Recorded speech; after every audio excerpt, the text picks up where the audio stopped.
ಸಂಭ್ರಮ ನೋಡಿ ನಾವು 2 ವರ್ಷ ಆಗಿತ್ತು ಸರ್. ಫೈನಲಿ ಅಭಿಮಾನಿಗಳ ಜೊತೆ ಬರ್ತ್ಡೇ ಮಾಡ್ಕೊಳ್ಳೋದೇ ಇವ್ರಿಗೋಸ್ಕರ. ನಾನು ಹುಟ್ಟಿರೋದೇ ನಿಮಗೋಸ್ಕರ, ಇವ್ರಿಗೋಸ್ಕರ ಮಾಡ್ಕೋತೀನಿ ಅಷ್ಟೇ. ನಾನು ಬಹುಶಃ ಈ ನಗು ಶುರು ಆಗಿದೆ, ಒಂದು ಜಡ್ಜ್ಮೆಂಟ್ ಸಿನಿಮಾದ ಒಂದು ನಗು ಶುರು ಆಗಿದೆ, ಚಿಕ್ಕದಾಗ ಒಂದು ನಗು ಶುರು ಆಗಿದೆ. ಆ ನಗು ಇನ್ನು ಸ್ವಲ್ಪ ಜಾಸ್ತಿ ಅರಳುತ್ತೆ ಇನ್ಮೇಲೆ ಅಂತ ನಂಬಿಕೆಯಿಂದ ಬರ್ತ್ಡೇ ಶುರು ಮಾಡ್ಕೊಂಡಿದ್ದೀನಿ ಸರ್. ಬಹು ನಿರೀಕ್ಷಿತ ಪ್ರೇಮಲ ಕೊಟ್ಟು ಇವತ್ತು ಸೆಟ್ ಇರುತ್ತೆ ಅಂತ ಎಲ್ಲರೂ ನಿರೀಕ್ಷೆ ಮಾಡ್ತಿದ್ರು, ಕಾರಣಗಳಿಂದ ಆಗಿಲ್ಲ. ಯಾಕೆ ಸರ್? ಕಾರಣ ಏನೂ ಇಲ್ಲ, ಎಲ್ಲ ಜಂಬಲ್ ಆಗೋದು ಬೇಡ ಅಂತ ಬರ್ತ್ಡೇನೂ ಸೇರಿಕೊಂಡು, ಮತ್ತು ಅದಲ್ಲದೆ ಇನ್ನೊಂದು ಸರ್ಪ್ರೈಸ್ ಕೂಡ ಇದೆ. ಇನ್ನೊಂದು 10 ಡೇಸಲ್ಲಿ ಅದೆಲ್ಲ ಬರುತ್ತೆ. ಸೊ ಈ ಗೊಂದಲದಲ್ಲಿ ಬೇಡ ಅಂತ ನಮ್ಮ ಪ್ರೊಡ್ಯೂಸರು, ಅವ್ರು ಫಸ್ಟ್ ಟೈಮ್ ನಮ್ಮ ಜೊತೆ ಪ್ರೊಡ್ಯೂಸ್ ಮಾಡ್ತಾ ಇದ್ದಾರೆ, ಕೃಷ್ಣ ಜ್ಯುವೆಲರ್ಸ್ ಅಂತ ಹೇಳಿ. ಅವ್ರು ಸರ್ ಬರ್ತ್ಡೇ ಮುಗಿಸ್ಕೊಂಬಿಡಿ, ಇದನ್ನು ಸಪ್ರೇಟಾಗಿ ನಾವು ದೊಡ್ಡದಾಗಿ ಮಾಡೋಣ, ಮತ್ತು ಇದ್ರ ಜೊತೆ ಅದು ಮಿಕ್ಸ್ ಆಗೋಗುತ್ತೆ.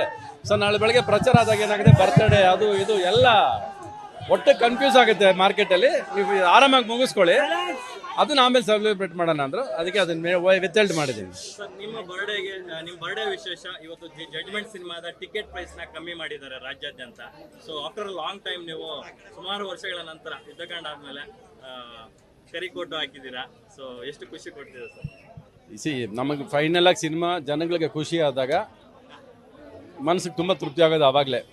ನಮ್ಮ ಜನ ಬಂದ್ಬಿಟ್ಟು 10 ರೂಪಾಯಿ ಕಡಿಮೆ ಮಾಡಿದ್ರು ಅಂತ ಸಿನಿಮಾಗೆ ಬರೋ ಜನ ಅಲ್ಲ. ಖುಷಿ ಆದರೆ 1000 ರೂಪಾಯಿ ಕೊಟ್ಟು ನೋಡೋ ಜನ ಇವರು.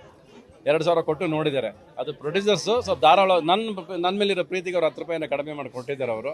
ಬಟ್ ಜನ ಅದೆಲ್ಲ ಕೇಳೋದಿಲ್ಲ ಅವರು. But they will come happily to the cinema. ಅವ್ರು ಯಾವಾಗ ಥಿಯೇಟ್ರ್ ಒಳಗೆ ಬಂದು ಖುಷಿಯಾಗಿ ಆಚೆ ಬರ್ತಾರಲ್ಲ, ಅದು ನಮಗೆ ಖುಷಿ ಕೊಡೋದು. ಅದೇ ಫಸ್ಟ್ ಖುಷಿ ಕೊಡೋದು. ಈ ಹುಟ್ಟಿದ ಹಬ್ಬನೂ ಅವ್ರುಗಳಿಗೇನೆ, ಅವ್ರ ಖುಷಿಯಿಂದನೇ ನಾನು ಆಚೆ ಬಂದಿರೋದು. ಇಲ್ಲದ್ರೆ ನಾನು ಬರ್ತಾನೂ ಇರಲಿಲ್ಲ ಆಚೆ. ನಾನು ಬಹುಶಃ 4 ವರ್ಷನೋ 3 ವರ್ಷ ಆಯಿತು ಬರ್ತ್ಡೇ ಮಾಡಿ. ನಾನು ಮನೆಯವರು ಕೂಡ ಎಲ್ಲ ಕೇಳ್ಕೊತಾ ಇದ್ರು, ಒಂದ್ಸರಿ ಮಾಡು ಪಾಪ, ಮನೆ ಹತ್ರ ಬಂದು ಹೋಗ್ತಾರೆ ಅಂದರು. ಮನಸ್ಸು ಸಮಾಧಾನ ಇರ್ತಿರ್ಲಿಲ್ಲ, ಮನಸ್ಸಲ್ಲಿ ನಿಜವಾಗ್ಲೂ ಖುಷಿ ಇರ್ತಿರ್ಲಿಲ್ಲ ಮಾಡಬೇಕಾದ್ರೆ. ಈ ಸಂಭ್ರಮ ಅನ್ನೋದು ಯಾವಾಗಲೂ ಮನಸ್ಸಲ್ಲಿ ಖುಷಿ ಇರ್ಬೇಕು ನಮಗೆ. ಪ್ಲಸ್ ಜನ ಅವಾಗ ಬೇಸರನ ಪಡ್ಕೋತಾ ಇದ್ರು. ಸರಿ, ಎಲ್ಲರಿಗೂ ಒಂದ್ಸರಿ ಖುಷಿ ಆಗಲಿ, ಇಲ್ಲಿಂದ ಖುಷಿ ಹಂಚನ ಮತ್ತೆ ಅಂತೇಳಿ ಬರ್ತ್ಡೇ ಮಾಡ್ಬೋದು. ನ್ಯೂಸ್ ಫಸ್ಟ್, ನಿರ್ಭೀತಿಯಿಂದ ನಿಮ್ಮ ಪರವಾಗಿ.